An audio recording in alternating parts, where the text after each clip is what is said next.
The Valerian battleship Eternal Dawn floated motionless in the black void of space. For the first time in 200 years, its massive engines were completely silent. No hum. No vibration. Nothing. Admiral Crane stood on the bridge, his hands clasped behind his back, watching through the observation windows as repair crews rushed through the corridors below like ants in a disturbed nest. His jaw was tight with frustration. The fleet was supposed to be defending the outer colonies right now. Enemy raiders had been hitting supply convoys for weeks, growing bolder with each attack. The colonies were calling for help, begging for protection. And here was his flagship, the most powerful warship in the sector, stuck in space like a piece of expensive space junk. The Valerian Empire didn't have these kinds of problems. They were the gold standard of the galaxy when it came to engineering. Their technology was ancient, refined and perfected over thousands of years. These ships were built to last for centuries without major failures. The Eternal Dawn herself had served in 3 different wars, traveled to over 100 star systems, and never once had her engines gone completely dead. Until today. Admiral Crane turned away from the window and looked at the bridge crew. Everyone was tense, focused on their stations, trying to look busy. They all knew what this meant. A dead warship in hostile territory was a sitting target. If enemy scouts found them like this, they'd be defenseless. Status report, Admiral Crane said, his voice calm but carrying an edge of command that made everyone stand a little straighter. Chief Engineer Talus looked up from his station. The Valerian engineer had 4 arms, typical for his species, and right now all 4 of them were moving frantically across holographic displays, pulling up data screens and diagnostics. His skin had a slight purple tint, which Crane knew meant stress for Valorians. "Sir, the systems show nothing wrong," Talus said, and the frustration in his voice was obvious. "Every reading is normal. Temperature, pressure, fuel flow, power distribution, everything checks out perfectly. But the engines won't fire. We've run every test protocol in the manual. We've checked the backup systems. We've even manually inspected the primary conduits. It doesn't make sense." "Then run them again," Admiral Crane said flatly. "Admiral, we've already run them 6 times. Then make it 7. Crane's tone left no room for argument. "There has to be something. Engines don't just stop working for no reason." Talus hesitated, then nodded. "Yes, sir. Running diagnostics again." Admiral Crane watched as the engineering team started their 7th round of system checks. He knew it was probably pointless. If 6 rounds of diagnostics hadn't found the problem, a 7th probably wouldn't either. But he had to do something. Sitting here waiting while his ship stayed dead in space wasn't an option. He walked over to the tactical display, studying the star map. They were in the neutral zone, which should have been safe. But should have been didn't mean much these days. The raiders were getting more aggressive, pushing deeper into supposedly protected space. If they got word that a Valerian battleship was stranded here, they'd come running. And without engines, the Eternal Dawn couldn't run or maneuver. They could fight, sure, the weapon systems were still online, but a stationary target was a dead target eventually. "Sir," Lieutenant Dren spoke up from the communications station, "we're receiving messages from the colony defense stations. They're asking for our ETA. What should I tell them?" Admiral Crane felt a muscle twitch in his jaw. What could he tell them? That the mighty Valerian fleet's flagship was broken down like an old cargo hauler? That they'd have to wait while engineers scratched their heads over readings that made no sense? "Tell them we've encountered a minor technical delay," he said finally. "We'll update them as soon as we have a timeline." "Yes, sir." Minor technical delay. That was one way to put it. Admiral Crane had been in the military for 40 years. He'd commanded ships through 3 wars, fought off pirate fleets, negotiated with hostile alien governments, and survived 2 near-death experiences in combat. But he'd never felt as helpless as he did right now, watching his perfectly functioning ship refuse to move. Down in the engine room, things were even more chaotic. Engineering crews swarmed around the massive engine core, carrying diagnostic equipment that cost more than most planets' annual budgets. Holographic displays floated everywhere, showing complex readouts that should have told them exactly what was wrong. But the displays were useless. Every single reading said the same thing: all systems normal. Fuel was flowing. Power was available. The ignition systems were ready. The magnetic containment fields were stable. Everything that should have been working was working. Except the engines themselves refused to start. Talus stood in the center of the chaos, his 4 arms crossed in a gesture of complete bafflement. He had 3 centuries of engineering experience. He trained at the finest technical academies in the Empire. He'd repaired ships that had been shot full of holes in combat and got them flying again. This shouldn't be stumping him. Check the secondary plasma injectors, he ordered one of his junior engineers. Already checked, sir. 3 times. They're perfect. What about the resonance chamber alignments? Calibrated to exact specifications, sir. The fuel mixture ratios. Optimal, sir. Talus wanted to scream. How could everything be perfect but nothing was working? It was like trying to start a fire with all the right materials, wood, spark, oxygen, but the fire simply refusing to burn. One of the junior engineers approached him nervously. Sir, should we consider that this might be sabotage? Talus considered it. They'd been at the station 2 days ago for resupply. Could someone have tampered with the engines? But no, that didn't make sense either. Sabotage would show up on the diagnostics. Someone would have to physically damage components or introduce contaminants into the fuel system. The scans would catch that. Run a full security scan anyway, Talus ordered. But I don't think that's it. This feels like, I don't know, something we're missing. Something obvious that we're not seeing because we're too focused on the complicated explanations. The junior engineer nodded and hurried off to run the security protocols. Talus looked up at the massive engine core towering above him. It was beautiful, really, a masterpiece of Vailian engineering. Thousands of components working in perfect harmony to generate the power needed to push a ship this size across interstellar distances. And somewhere in all that perfection, something simple was wrong. Something so simple their advanced diagnostics couldn't even detect it. He just had to figure out what. 3 decks below the main engine room, in the auxiliary hangar bay, Jake Carter was having a much simpler day. The human mechanic was lying on his back under a cargo shuttle, replacing a fuel line that had started leaking. It was straightforward work.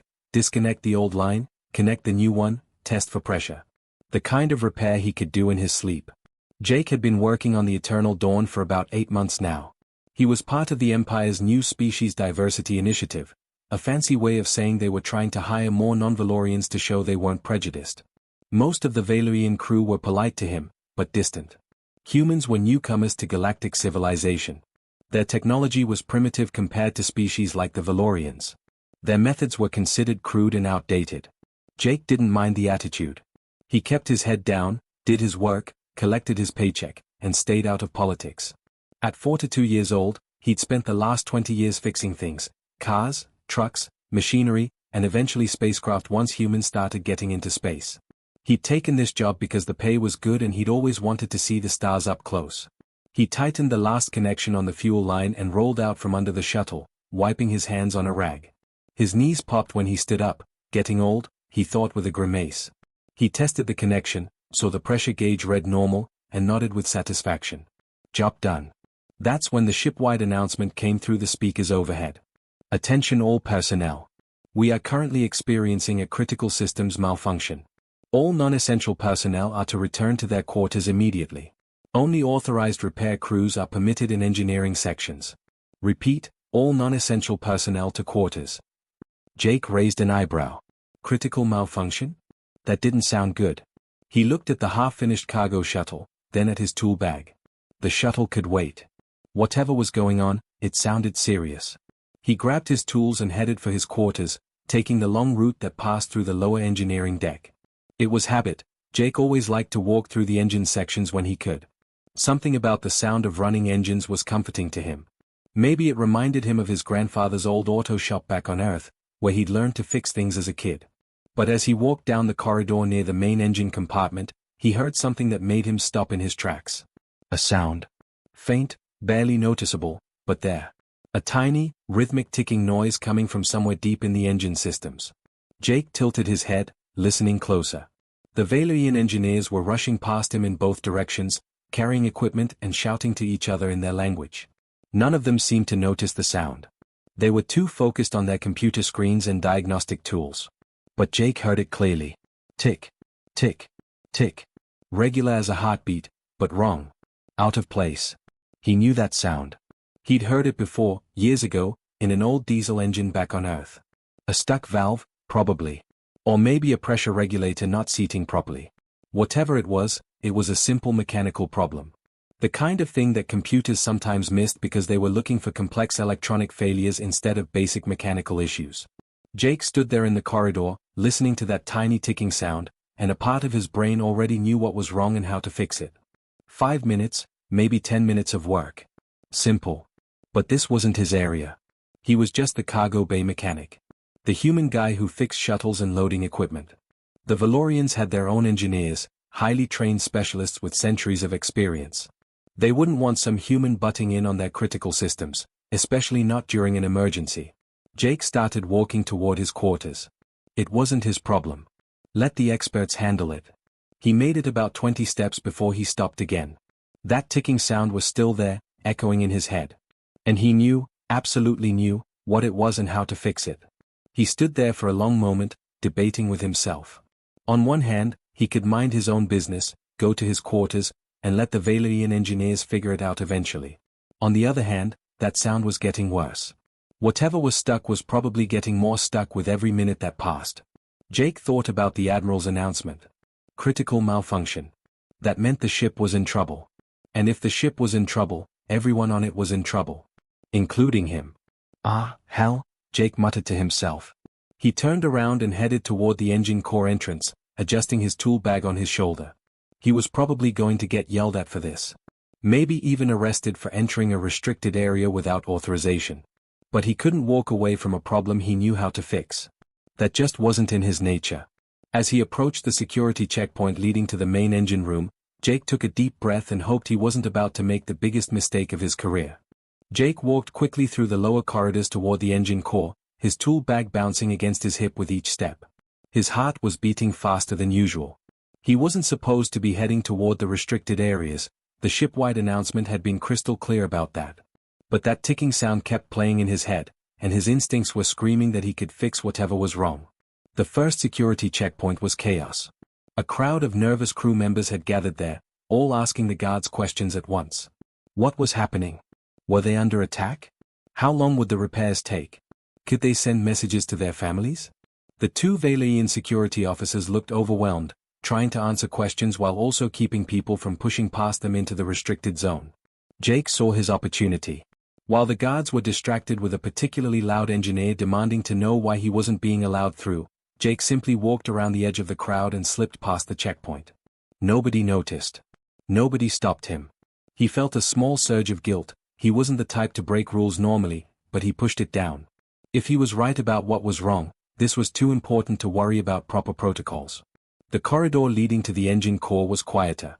Emergency lighting had kicked in, giving everything a dim red glow that made the shadows seem deeper.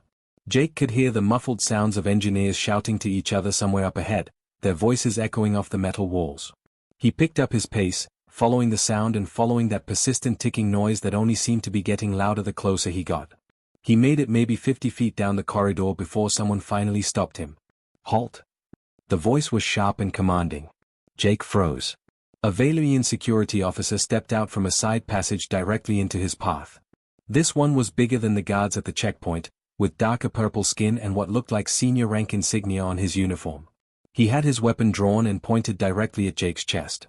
"This area is restricted," the officer said, his voice cold and professional. "Return to your quarters immediately." Jake slowly raised his hands, showing he wasn't a threat. His tool bag dangled from one hand. "I'm maintenance crew," he said, keeping his voice calm and steady. He fumbled with his free hand to pull out his ID badge from his pocket, holding it up so the officer could see it. "I heard you guys need help with the engines." The security officer's eyes, which were larger than human eyes and had an extra eyelid that blinked sideways, flicked to the badge, then back to Jake's face. His weapon didn't lower. "We have our best engineers working on the problem," the officer said. "Your services are not required, human. Return to your quarters. This is your only warning." Jake almost did it. Almost turned around and walked away like he was told. The weapon pointed at him was very real, and the officer's expression made it clear he wasn't bluffing. One more step forward and Jake would probably find himself in the brig, locked up for violating emergency protocols. But then he heard it again. That ticking sound, louder now, coming from somewhere behind the security officer. It was faster than before, more urgent. Whatever component was stuck was definitely getting worse. If they didn't fix it soon, it might seize up completely, and then it wouldn't be a 5-minute repair anymore, it would require replacing the entire assembly, which could take days. Days they probably didn't have. Jake made a decision. Look, I know I'm just the cargo bay guy, he said, meeting the officer's eyes directly. I know I'm not supposed to be here. But I've been working on engines since I was 16 years old. I started in my grandfather's auto shop back on Earth, fixing everything from lawn mowers to transport trucks. I can hear something your diagnostics might be missing. Something small. Mechanical. The security officer's expression didn't change. Our diagnostic systems are the most advanced in the galaxy. If there was a mechanical issue, they would detect it. Maybe. But sometimes computers miss the simple stuff because they're looking for complicated problems. Jake gestured toward the engine core behind the officer. That ticking sound, you hear it? That's a stuck valve or a jammed regulator. I've heard that exact sound 100 times. It's a quick fix, but it needs to be done manually. Your computers won't find it because technically everything's still functioning, just not at the right pressure levels. The officer tilted his head slightly, and Jake realized he was listening, trying to hear what Jake was talking about. But after a moment, the Valyrian shook his head. I don't hear anything unusual. That's because human hearing is different, Jake said quickly, sensing a small opening. We hear different frequencies than you do. That sound is probably outside your normal hearing range. But I'm telling you, it's there, and it's getting worse. The security officer stared at him for what felt like a very long time. Jake could see him thinking, weighing his options. On one hand, letting an unauthorized human into the engine core during a critical malfunction would be a serious breach of protocol. On the other hand, what if the human was right? What if there was something wrong that their systems weren't catching? Finally, the officer's weapon lowered slightly. You have 5 minutes, he said. If you cannot identify the problem in 5 minutes, you will be escorted to the brig for violating restricted area protocols. Understood. Understood, Jake said, relief flooding through him. 5 minutes. That's all I need. The security officer stepped aside, but he didn't holster his weapon. He followed close behind Jake as they walked deeper into the engineering section. Touch nothing without authorization, the officer warned. And if you cause any damage to our systems, you will face criminal charges. Got it? Look but don't touch. Jake was already focusing on the sound, letting it guide him through the maze of corridors. It was definitely coming from the main engine core area. They entered the engine room, and Jake stopped for just a second to take it all in. The space was massive, easily 5 stories tall, with the main engine core rising up through the center like a giant metal pillar covered in conduits, pipes, and glowing power relays. Holographic displays floated everywhere, showing streams of data that Jake couldn't begin to understand. Valyrian engineers in their dark blue uniforms were scattered throughout the room, some standing in groups arguing over readouts, others crouched beside access panels running physical inspections. None of them noticed Jake at first. They were too absorbed in their work, too frustrated with their inability to find the problem. Jake ignored all the fancy technology and focused on the sound. He moved through the room slowly, turning his head to track the ticking noise. It was coming from there. The left side of the engine core, about 10 feet up. Near what looked like a fuel distribution junction. He walked over to that section, the security officer following like a shadow. Several Valyrian engineers were standing nearby, staring at a holographic readout and speaking rapidly in their own language. They sounded angry and confused. Jake stopped at the base of the engine core and pressed his ear against the metal housing. The ticking was clear now, coming from inside the junction assembly. He could almost picture it in his mind, a valve stuck partially open, vibrating as fuel tried to push through the restricted opening. The pressure wasn't building properly, which meant the engines couldn't achieve ignition. Excuse me, Jake called out to the nearest engineer. The Valyrian looked over, saw Jake, and his expression immediately shifted to confusion and irritation. Who are you? This area is restricted to authorized personnel only. I'm maintenance crew, Jake said, deciding not to mention the whole cargo bay thing. Has anyone checked the mechanical fuel regulators? The engineer's expression soured. The diagnostics show all fuel systems operating within normal parameters. Everything is functioning correctly. Right, but have you physically checked them? Jake pressed. Sometimes valves get stuck. Your computers might not register it as a fault if it's just a partial blockage. The system would still technically be working, just not at full capacity. Another engineer nearby turned around, joining the conversation. This one had 4 arms and looked older, with more elaborate patterns on his uniform that probably indicated seniority. Our systems are designed to detect any anomaly, he said, his tone formal but dismissive. If there was a mechanical failure, we would know. Please return to your station and allow us to work. Jake felt frustration building. They weren't listening. They were so confident in their technology, so sure their computers would catch any problem, that they couldn't even consider the possibility of a simple mechanical failure. He looked at the security officer, who was watching this exchange with a neutral expression. The 5-minute deadline was ticking away. Jake had maybe 3 minutes left before he'd be escorted out, or arrested. Look, Jake said, turning back to the engineers. I'm not trying to step on anyone's toes here. But I can hear something wrong. A ticking sound coming from inside that fuel junction. It sounds like a stuck regulator valve. I fixed this exact problem before. Just let me check. You will not touch our engine systems, the senior engineer said firmly. This is a Valerian military vessel with technology that took centuries to develop. We cannot allow untrained personnel to interfere with critical systems based on a sound you claim to hear. But this discussion is over. Officer, please remove this individual from the engine room. The security officer stepped forward, reaching for Jake's arm. Jake's mind raced. In 30 seconds, he'd be dragged out of here, and the Valorians would keep running their useless diagnostics while the ship stayed dead in space. He tried the polite approach. He tried explaining. They weren't listening. So Jake did the only thing he could think of. He dropped his tool bag, pulled out his magnetic wrench, and lunged for the access panel covering the fuel junction. Stop him, someone shouted. Jake's fingers found the panel release. He yanked it open, ignoring the shouts behind him. Inside the junction, he could see the valve assembly, and there it was, exactly what he'd expected. The number 3 regulator valve was stuck halfway open, vibrating slightly as fuel pressure tried to force it closed. The security officer grabbed Jake's shoulder, pulling him back. You are under arrest for. Just give me 30 seconds. Jake shouted. He twisted out of the officer's grip, reaching into the junction with his calibration tool. The engineers were yelling. Alarms were starting to sound. But Jake blocked it all out, focusing entirely on the stuck valve. He positioned his tool carefully against the valve stem. This had to be done right, too much force and he'd break something, too little and it wouldn't budge. He gave it 2 quick, precise taps with the rubber mallet he'd grabbed from his belt. Tap, tap. The valve shuddered. For a heart-stopping moment, nothing happened. Then, with a soft metallic click, it popped free and settled into its proper position. The ticking sound stopped instantly. Jake quickly used his wrench to cycle the valve through its full range of motion. Open, closed, open, closed. It moved smoothly now, no resistance. He pulled out his portable pressure gauge and checked the readout. Fuel pressure had jumped from 73% to 98%. Try the engines now, Jake said quietly, stepping back from the junction. The engine room had gone completely silent. Every engineer was staring at him. The security officer still had his hand on Jake's shoulder, but the grip had loosened. Then someone at the main console shouted something in Valerian. His voice was high-pitched with surprise. The senior engineer who'd been dismissing Jake moments ago rushed to the console, his 4 arms flying across the holographic displays. His expression went from angry to shocked in about 2 seconds.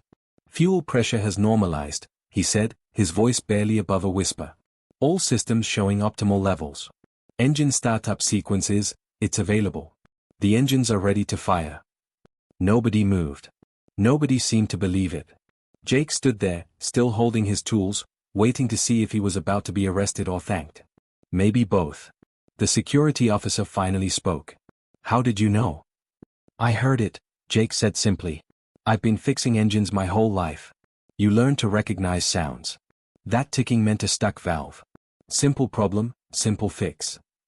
The senior engineer looked at Jake, then at the valve junction, then back at the console displays. His expression was complicated, a mix of embarrassment, confusion, and reluctant respect. You fixed the eternal dawn, he said slowly, like he couldn't quite believe his own words. In 30 seconds. With a hammer. Rubber mallet, Jake corrected. But yeah, pretty much. Somewhere in the distance, Jake heard the deep, powerful hum as the ship's engines began their startup sequence. The vibration ran through the floor beneath his feet, that familiar, comforting feeling of a working engine. The ship was alive again. And Jake had a feeling his quiet life as a cargo bay mechanic was about to get a lot more complicated. Jake didn't sleep much that night. He kept replaying the scene in the engine room over and over in his head, the shocked faces of the Valerian engineers, the sudden silence when the engines roared back to life, the security officer finally letting go of his shoulder. He'd half expected to be dragged to the brig anyway, arrested for unauthorized access despite fixing the problem. But instead, he'd been told to report to the bridge at 0800 hours the next morning. The bridge. Where the Admiral worked. Where decisions about the entire ship were made. Jake had never even been to the bridge before. Cargo bay mechanics didn't have any reason to go up there. Now he was lying in his small quarters, staring at the ceiling, wondering if he was about to be promoted, fired, or court-martialed. Maybe all three. When morning came, Jake put on his cleanest work uniform, which wasn't saying much, since he only had two and both had oil stains, and made his way to the bridge level. The corridors up here were different from the lower decks. Cleaner. Wider.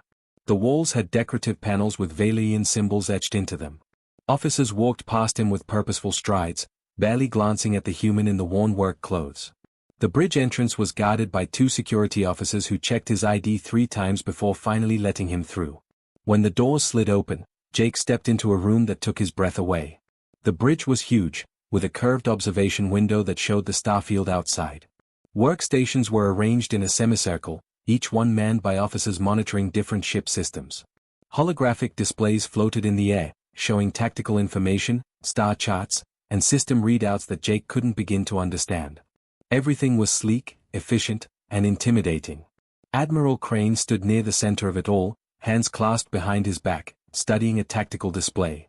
Chief Engineer Tallis was there too, along with several other senior officers Jake didn't recognize. They all wore dress uniforms with medals and rank insignia that marked them as important people. People who made decisions that affected thousands of lives. And here was Jake, a cargo bay mechanic with grease under his fingernails and a high school education. "Mr. Carter," Admiral Crane said without turning around. "You're on time."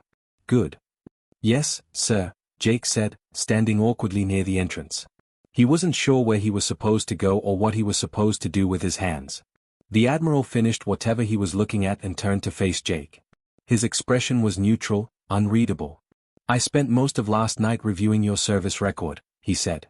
"It makes for interesting reading." Jake swallowed. "Yes, sir." "You have 17 years of experience working on Earth," the Admiral continued, walking slowly toward Jake. "Ground vehicles, atmospheric craft, industrial machinery, and eventually spacecraft once your species developed interstellar capability. You worked at," he glanced at a datapad one of the officers handed him, "an automotive repair shop, a shipping company maintenance division, and a commercial transport service before joining our crew. No formal engineering degree. No academy training. Mostly self-taught, according to your employment history." "That's correct, sir," Jake said. He felt like he was on trial, every detail of his life being examined and judged. "And yet yesterday, you solved a critical problem in a matter of minutes that stumped engineers with centuries of combined experience and training," Admiral Crane said. He stopped directly in front of Jake, studying him. "Engineers who graduated from the finest technical academies in the Valyrian Empire. Engineers who have maintained warships for decades without incident. You walked into the engine room, ignored all of our diagnostic equipment, and fixed the problem with what I'm told was a rubber mallet and a wrench." Jake didn't know what to say to that. "Yes, sir?" "How?" The Admiral's voice wasn't angry, just genuinely curious. "How did you identify a problem that our systems couldn't detect?" Jake shifted his weight from one foot to the other. "I heard it, sir." The stuck valve was making a sound. A ticking noise. "Once I heard that, I knew what was wrong." Chief Engineer Tallis spoke up from behind the Admiral. "Our diagnostic systems monitor thousands of acoustic signatures. If there had been an auditory anomaly, the computers would have flagged it." "With respect, sir," Jake said, "your computers were listening for the wrong things. They were looking for major failures, explosions, cracks, complete component breakdowns. The stuck valve was still technically functioning. It was just stuck halfway, so the computers thought everything was fine. But I could hear it wasn't right. Because of your superior human hearing." There was a slight edge to Tallis's voice. He was still embarrassed about yesterday, Jake realized. Having a human fix a problem in seconds that he'd spent hours failing to solve. "No, sir. Human hearing isn't better than Valyrian hearing. It's just different." Jake tried to figure out how to explain it. "We hear different frequencies. What was obvious to my ears might not have been obvious to yours. But that's not really the main point." "Then what is the main point?" Admiral Crane asked. Jake took a breath. This was the tricky part. He didn't want to sound like he was insulting these people. They were brilliant, accomplished, way more educated than he'd ever be. But they'd asked for honesty. Your engineers are incredible, Jake started.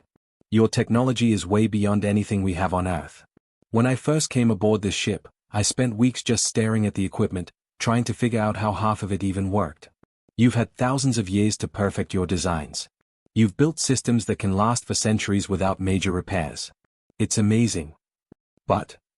Admiral Crane prompted. But you rely on it too much, Jake said.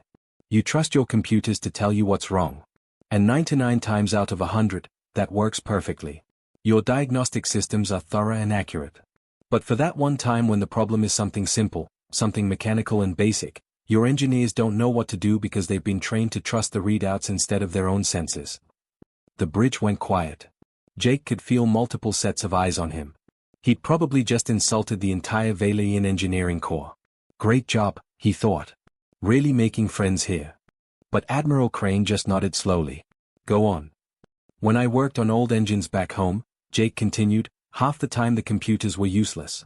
Earth technology wasn't as advanced as yours. Our diagnostic equipment would break down, give false readings, or just not detect certain problems.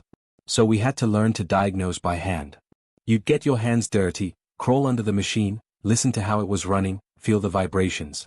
You'd learn to recognize when something sounded wrong, even if you couldn't explain exactly what was wrong. It was intuition built from experience. Primitive methodology, one of the senior officers muttered. Maybe, Jake admitted. But it taught us to not rely entirely on machines to tell us what machines were doing wrong. Sometimes the best diagnostic tool is your own ears and hands. Sometimes you have to trust your gut feeling that something's off, even when all the readouts say everything's perfect. Admiral Crane studied him for a long moment. You're saying we've become too dependent on our technology. That we've lost the ability to troubleshoot without computer assistance. I'm saying your approach works great for complex problems, Jake said carefully. But for simple problems, stuck valves, loose connections, misaligned parts, sometimes the old-fashioned way is faster. And maybe more reliable. Chief Engineer Tallis stepped forward, his forearms crossed. You make it sound like our methods are inferior. No, sir, Jake said quickly. Your methods are advanced. Sophisticated.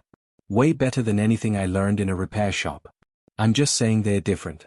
And maybe there's room for both approaches. Using high-tech diagnostics for the complex stuff, and using hands-on troubleshooting for the simple stuff. The Admiral exchanged glances with his senior officers. Some looked skeptical. Others looked thoughtful. Tallis still looked embarrassed and slightly offended. Finally, Admiral Crane made a decision. Mr. Carter, I'm reassigning you effective immediately. You'll be attached to the engineering division as a special consultant. Your job will be to work alongside our diagnostic teams on problems they can't solve through standard protocols. You'll bring your human perspective, your old-fashioned methods, to complement our technological approach. Jake blinked. Sir. Unless you'd prefer to continue maintaining cargo shuttles. No, sir. I mean, yes, sir. I mean, Jake stumbled over his words. I'd be honored to help, sir. Good. Chief Engineer Tallis, Mr. Carter will report to you. Give him access to engineering systems and assign him to your troubleshooting teams. I want our engineers to learn from him, and I want him to learn from them. Understood. Tallis looked like he'd rather eat broken glass, but he nodded. Understood, Admiral. Excellent. Dismissed. As Jake turned to leave, the Admiral called out once more. Mr. Carter? Yes, sir? That rubber mallet you used yesterday. Keep it handy. Something tells me you're going to need it again. Jake couldn't help but smile. Yes, sir. I never go anywhere without it. As he left the bridge with Chief Engineer Tallis following behind, radiating disapproval with every step, Jake realized his life had just changed completely. Yesterday he was a nobody, ignored by almost everyone on the ship. Today he was apparently some kind of special consultant, assigned to solve problems the Valyrian Empire's best engineers couldn't handle. He should probably feel nervous about that. Worried about the pressure and expectations. Instead, he just felt excited. For the first time since joining the crew, he was going to do work that really mattered. Work that used every skill he'd learned over 20 years of getting his hands dirty and trusting his instincts. And if these brilliant Vailian engineers could learn to combine their advanced technology with his old-school approach? Well, that would be something worth seeing. The engines hummed steadily beneath his feet as he walked through the corridors. That beautiful, healthy sound that told him everything was running right. Jake listened to it carefully, letting it become familiar, memorizing every tone and frequency. Because next time something went wrong, and there would definitely be a next time, he wanted to be ready to hear it before the computers even knew there was a problem. Retry DD. 3 weeks had passed since Jake's reassignment to the engineering division, and in that time, he'd already been called in to fix 7 different problems that the diagnostic computers had missed. A life support system that kept failing in one section. Turned out an air filter had been installed backwards during routine maintenance. A weapons targeting system that kept drifting off-center. A mounting bracket had worked loose and was vibrating at just the right frequency to throw off the calibration. A communication array that crackled with static, corrosion on a connector that the computer rated as within acceptable parameters, but was actually degrading the signal quality. Every single problem was simple once Jake found it. But finding it required looking with his eyes, listening with his ears, and touching with his hands. The Vailian engineers were starting to understand his methods now, though some were more accepting than others. Commander Vex, the ship's executive officer, was definitely in the others category. Jake had been summoned to Admiral Crane's private office, which was never a casual thing. When he arrived, he found the Admiral behind his desk, with Commander Vex standing on one side and Chief Engineer Talus on the other. The atmosphere in the room was thick with tension. Nobody was smiling. "Mr. Carter," Admiral Crane said, gesturing to a chair. "Sit down." Jake sat, feeling like a student called to the principal's office. His tool bag rested at his feet, and he resisted the urge to fidget with the strap. "I understand you have a theory," the Admiral continued. "About our shield systems." Jake's stomach tightened. Word had gotten out, then. He'd mentioned his concerns to one of the junior engineers 2 days ago, asking if he could review some data from the recent skirmish with the raider ship. Apparently that conversation had traveled up the chain of command faster than he'd expected. "Yes, sir," Jake said. "I do." "Explain your theory." Jake took a deep breath. This was the part where he was either going to sound like a genius or a complete idiot.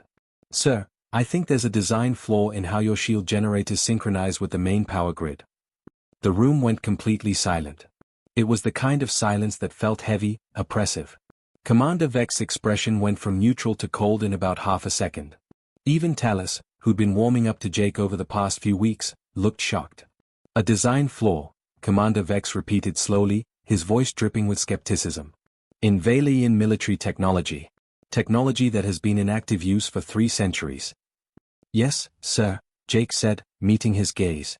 "That's impossible," Talus said flatly, shaking his head. "Mr. Carter, I appreciate your contributions to our engineering efficiency, but shield systems are not stuck valves or loose brackets. These systems have been tested billions of times across thousands of ships spanning centuries of service. If there was a fundamental flaw in the design, we would have found it. Someone would have found it." "Maybe," Jake said carefully. "Or maybe it only shows up under very specific conditions that your standard tests don't replicate." Admiral Crane leaned forward, his fingers steepled in front of him. "And what conditions are those?" Jake pulled out his datapad, a beat-up Earth model that looked primitive next to Vailian technology but got the job done. Combat stress combined with rapid power fluctuation. During that skirmish we had 3 weeks ago, when we engaged the Raider scout ship, I was in the lower engineering section. I heard something during the fight. A momentary change in the power distribution hum. It only lasted maybe half a second, but it caught my attention. You heard a half-second sound during a combat situation and concluded there's a fundamental design flaw. Vex's tone made it clear what he thought of that reasoning. "Not just from the sound, sir. I checked the logs afterward. During the fight, when you fired the main weapons, there was a 30-second period where our shields dropped to 70% capacity. Your after-action report listed it as a minor power fluctuation, nothing to worry about. But that bothered me." Talus nodded slowly. "I remember that incident. The shields recovered quickly. All diagnostics showed normal operation afterward." "Right," Jake said. "But why did they drop at all? Your shields are designed to handle weapon discharge. The power systems are supposed to compensate automatically. So I started digging into the technical specifications, and I think I found the problem." He pulled up a diagram on his datapad, turning it so the others could see. It showed the shield generator's connection to the main power grid in a simplified schematic that Jake had spent hours creating because the original Valian diagrams were way too complex for him to fully understand. When you fire the main weapons, Jake explained, you get a massive power spike, right? The weapons draw enormous amounts of energy in a very short time. Your power distribution system is designed to handle that. It redirects power from non-essential systems and pulls from reserve capacitors to keep everything running smoothly. Correct, Talus said. Standard load balancing protocols. We've been using this system for generations.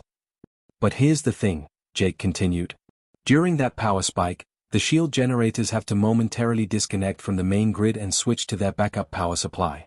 It happens so fast, we're talking microseconds, that your systems don't even register it as an event. The shields stay up, the generators stay online, everything looks normal. Then what's the problem? Admiral Crane asked. The problem is the resynchronization, Jake said. When the power spike ends and the generators reconnect to the main grid, they have to sync back up with the grid's frequency and phase. Your systems do this automatically, and 99.9% of the time, it works flawlessly. But during combat, when you're firing multiple weapon systems in rapid succession, there's not enough time between power spikes for the shields to fully resynchronize before the next spike hits. He pulled up another screen showing the power readings from the skirmish. Look at this. You fired the main cannons at timestamp 14 hours 37 minutes and 22 seconds. The shields dropped to 95%. Then you fired again at 14 hours 37 minutes and 25 seconds, only 3 seconds later. The shields were still in the middle of resyncing, so they dropped to 87%. Then another shot at 14 hours 37 minutes and 29 seconds, and they dropped to 70%. Each successive shot compounds the problem because the shields never get a chance to fully stabilize. Talus was leaning over Jake's shoulder now, studying the data with his forearms crossed thoughtfully. The diagnostic systems would have flagged a synchronization failure. Your diagnostics check sync status at regular intervals, Jake said. But this happens between those checks. It's too fast for your monitoring systems to catch in real time. By the time the diagnostic sweep comes around, the shields have already auto-corrected and everything looks normal. But during those brief moments of desynchronization, you're vulnerable. Commander Vex still looked unconvinced. You're basing this entire theory on what? Some power readings and a sound you heard. I'm basing it on pattern recognition, Jake countered. I've seen this kind of thing before in simpler systems. When you have two components that need to stay synchronized, like an engine and a transmission, or a generator and a power grid, and you introduce rapid, repeated disruptions, you can get cumulative desynchronization. It's basic mechanical engineering. Our shield systems are not basic, Vex said coldly. No, sir, they're incredibly advanced. But the fundamental principle is the same. Synchronization takes time. If you don't give the system enough time to complete the process before disrupting it again, you get drift. And that drift creates vulnerabilities. Admiral Crane stood up and walked to the window, looking out at the stars. The room stayed quiet while he thought. Jake could feel his heart pounding. He'd just accused the Valian military of having a fundamental flaw in their most important defensive system. If he was wrong, his career here was over. He'd probably be sent back to Earth on the next transport. But if he was right? Talus, the Admiral said without turning around, is this possible? Could what Mr. Carter is describing actually happen? The chief engineer was quiet for a long moment. Jake could see him running calculations in his head, considering the theory from every angle. Finally, he spoke. It's theoretically possible. The synchronization protocols do operate on timescales that might fall between diagnostic sweeps. And if combat conditions prevented full resynchronization between power spikes, you could get cumulative degradation. But we've been in countless battles. Thousands of engagements over centuries. Surely someone would have noticed if this was happening. Would they? Jake asked. How many of your battles involve sustained, rapid-fire weapon usage? Most of your combat reports I've read show short engagements, a few shots, the enemy retreats or is destroyed. You don't often get prolonged firefights where you're discharging weapons every few seconds for extended periods. That's because our weapons are effective, Vex said. We end fights quickly. Exactly, Jake said. So you've never really stress-tested the shields under the specific conditions that would reveal this flaw. Your standard testing probably fires weapons at regular intervals with plenty of recovery time in between. But in a real battle, against an enemy that can take multiple hits, when you're firing as fast as the weapons can cycle. That's when this problem would show up. Admiral Crane turned back to face them. If this flaw exists, what are the implications? Jake hesitated. This was the scary part. Sir, if I'm right, it means every ship in the Valyrian fleet has this vulnerability. In a sustained battle against a tough enemy, your shields could fail completely. Not because they are damaged, but because they can't maintain synchronization under combat stress. An enemy wouldn't even need to know about the flaw, they just need to survive long enough to keep you firing, and your own weapons would eventually bring down your shields. The weight of that statement settled over the room like a physical thing. The Valyrian Empire's military dominance was built on their superior technology. Their shields were considered virtually impenetrable. But if Jake was right, there was a hidden weakness that could be exploited. This is speculation, Vex said, but his voice had lost some of its confidence. We don't have proof. Then we test it, Admiral Crane said decisively. Mr. Carter, can you prove your theory? Yes, sir. But would need to run controlled tests. Deliberately stress the shields under combat conditions and monitor the synchronization at much higher resolution than your standard diagnostics allow. Would be risking temporary shield failure, which means would need to do it in a safe environment, away from any potential threats. And if your test succeeds? Talus asked quietly. If you prove this flaw exists. Then we fix it, Jake said simply. We modify the synchronization protocols to include buffer delays during power surges. It would add a tiny bit of lag to shield response time, maybe 0.2 seconds, but it would prevent the desynchronization completely. The shields would stay stable even during rapid-fire combat. Admiral Crane walked back to his desk and sat down heavily. He looked older suddenly, tired. If you're right, Mr. Carter, you've discovered a critical vulnerability that has existed in our military for 3 centuries. A vulnerability that could have cost us battles, ships, lives. And we never knew. Or, Vex interjected, is wrong, and we waste time and resources chasing a phantom problem based on human intuition. There's only one way to find out, the Admiral said. He looked directly at Jake. You'll have 48 hours to design and run your tests. Full access to shield systems and engineering personnel. If you can demonstrate this flaw under controlled conditions, we'll implement your fix and inform the fleet. If you can't. He left the consequences unspoken. Understood, sir, Jake said, standing up. His legs felt a little shaky. As he left the office with Talus following behind, Jake heard Commander Vex's voice one more time, he's going to fail. This is a waste of time. Maybe Vex was right. Maybe Jake was seeing patterns that didn't exist, making connections that weren't there. Maybe he was about to embarrass himself in front of the entire engineering division. But his instinct said otherwise. That sound he'd heard during the battle, that momentary flicker in the power distribution, it meant something. He just had to prove it. And he had 48 hours to do it. Retry DD. The next 48 hours were the most intense of Jake's life. He barely slept, barely ate, running on coffee and pure determination.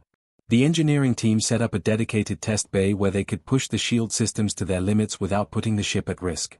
Jake worked side by side with the Valyrian engineers, and for the first time since he'd come aboard, they weren't just tolerating his presence, they were actually listening to him. The test setup was complex. They had to install additional monitoring equipment that could track synchronization at microsecond intervals, far more precise than the standard diagnostic systems. Jake showed the engineers what to listen for, those tiny fluctuations in the power hum that indicated the shields were struggling to maintain sync. At first, most of them couldn't hear it. Their ears simply weren't tuned to pick up those particular frequencies. But Jake had brought along some portable audio equipment from Earth, old-fashioned stuff by Valyrian standards, but sensitive to the exact range of sounds he needed to monitor. He set up speakers so the whole team could hear what he was hearing, slowing down and amplifying the audio so the subtle clicks and stutters became obvious. There, Jake said, pointing at a waveform on his screen during the 3rd test run. Hear that?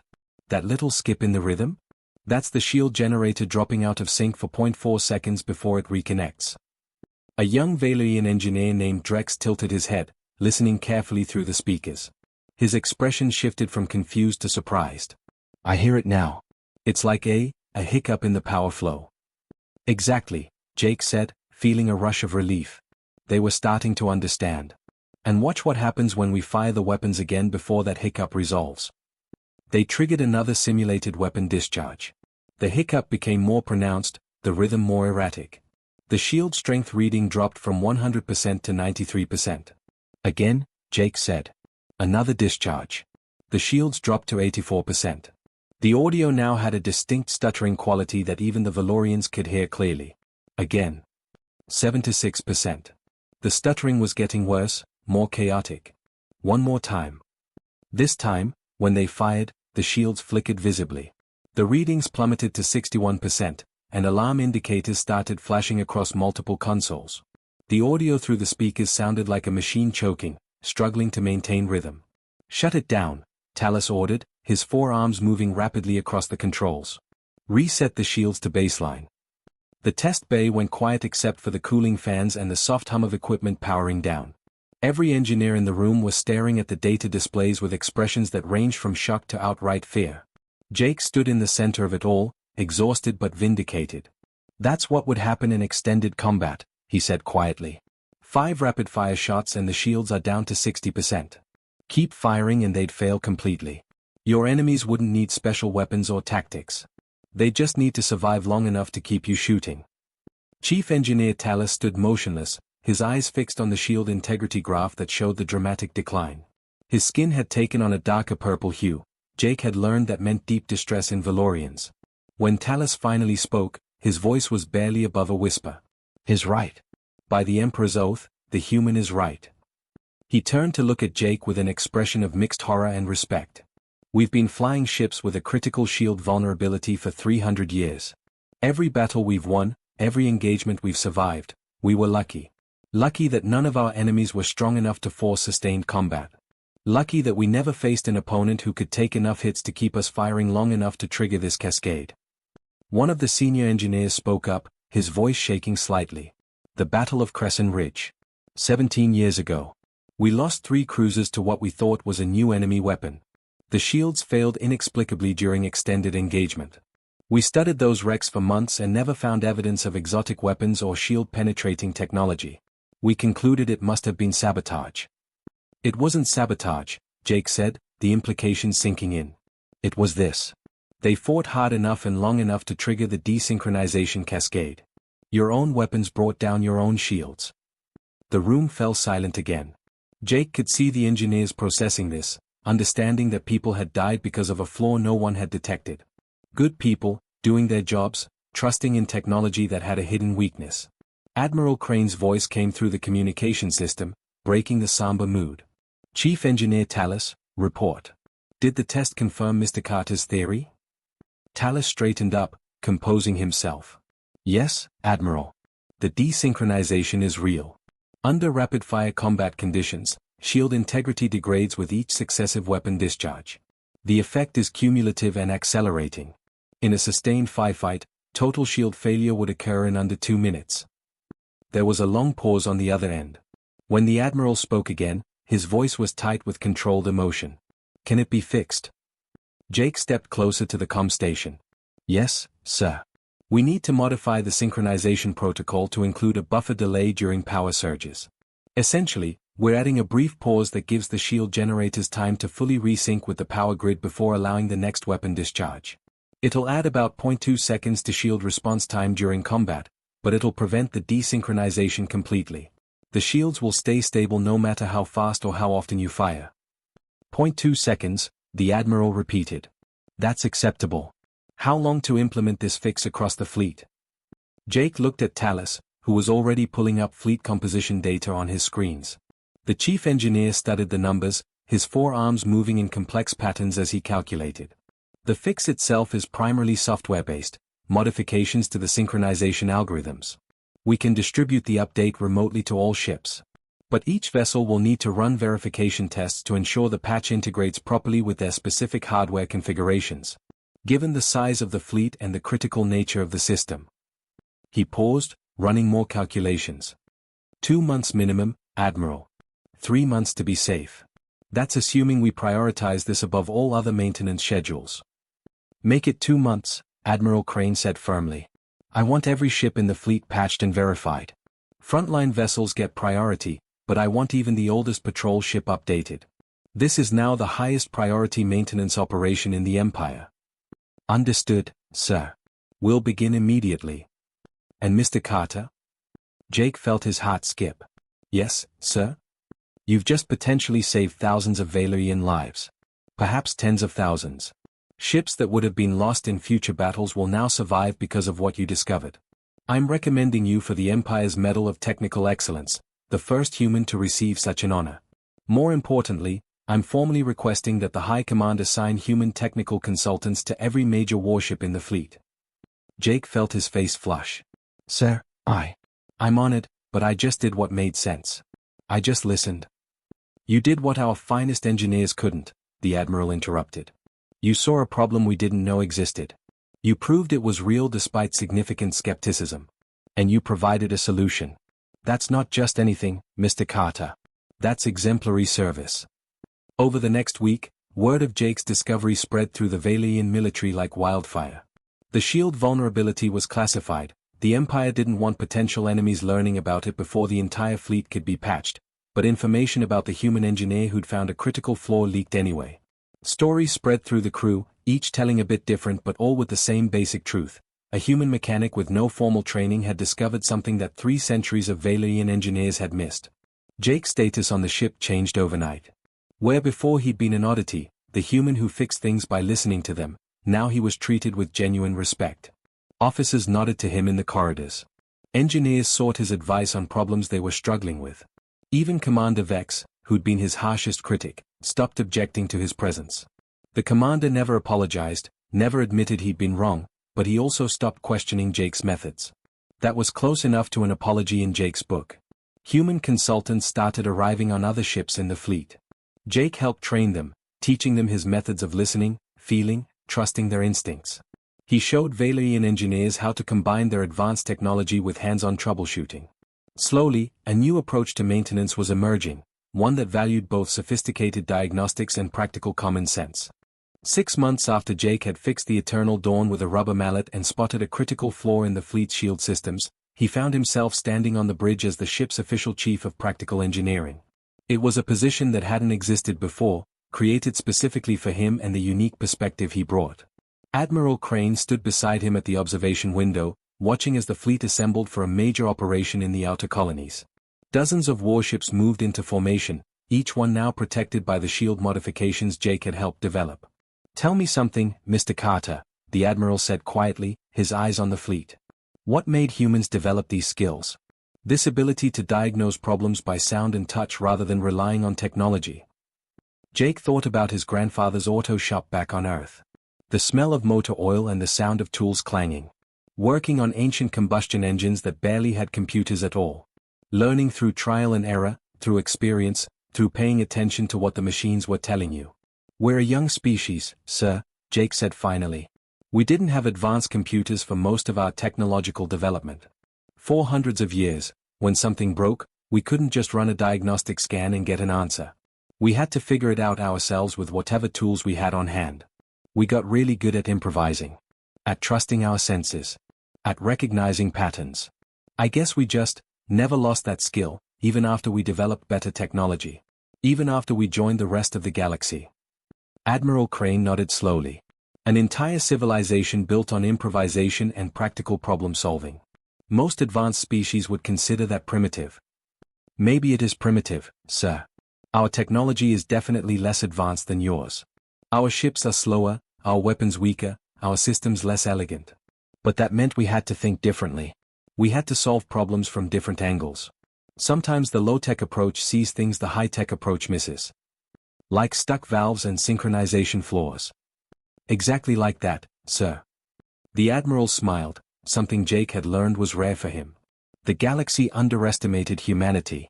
We saw your primitive technology and assumed primitive thinking. We were wrong. Very wrong. We're not smarter than you, sir. We just think differently.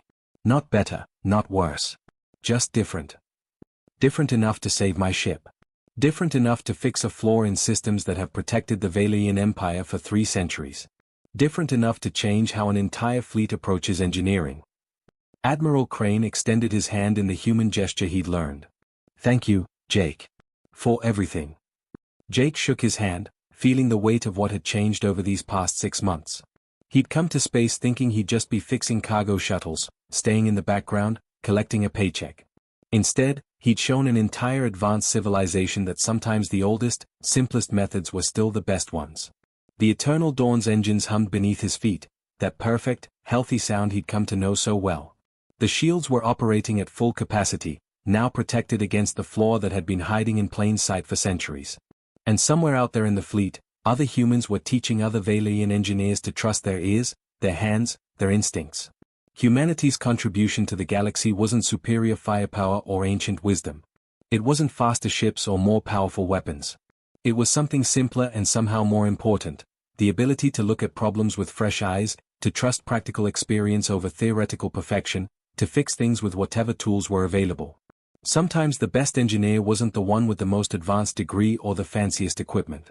Sometimes it was just someone with a good ear, steady hands, and the willingness to trust what they sensed even when the computers said everything was fine.